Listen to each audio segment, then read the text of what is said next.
NBA franchises rely on the draft every single year to give their teams a chance to draft, hopefully, a franchise player. When teams don't luck into the first pick and they have to settle for the second pick, it doesn't seem as such a bad consolation prize, but it is. It is generally thought to be an above average pick if it is in the lottery, a good pick if it's top 10, a great pick if it's top 5, and an amazing pick if it's top 3. In fact, top 3 picks are usually thought to be a superstar, or a perennial all-star at worst. The issue is that the second pick is rarely an amazing talent.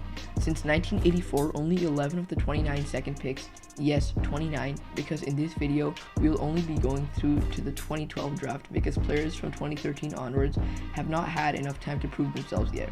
And even with that in mind, Jabari Parker has torn his ACL twice, D'Angelo Russell has been part of a salary dump trade before his third season, Brandon Ingram has had a very underwhelming first 2 seasons, and only Lonzo Ball and Victor Oladipo seem to be future stars.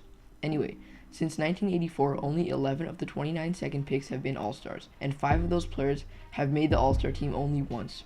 This means that 23 of the last 29 players, thought to be future superstars, did not live up to the hype. As well as that, I'd like to point out that a grand total of 0 of these 29 picks have led the team that drafted them to a championship yet. Also, only one second overall pick in the time frame has won an MVP. Only one. I mean, these players were sought after since they were like a freshman in high school, and they don't even do half of what is expected. And it's not like it's happened once or twice. This is a recurring theme. We can separate the last 29 second overall picks into many categories. The first category is complete draft busts. These players did not live up to their expectations whatsoever. They are Sam Bowie, Hasheem Thabeet, Danny Ferry, Sean Bradley, Darko Milicic, Stromel Swift, and Derek Williams. The next category is players that were average but definitely did not deserve to be drafted second overall. These are Wayman Tisdale, Armin Gilliam, 2 players who I've never heard of, Keith Van Horn, Mike Bibby, Michael Kidd-Gilchrist, Evan Turner, and Emeka Okafor.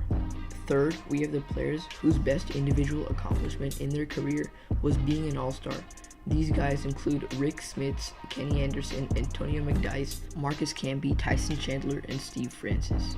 Now we have the fourth category, in which there are players who are perennial all-stars and superstars. This includes guys such as Gary Payton, Alonzo Mourning, Jason Kidd, LaMarcus Aldridge, and Kevin Durant.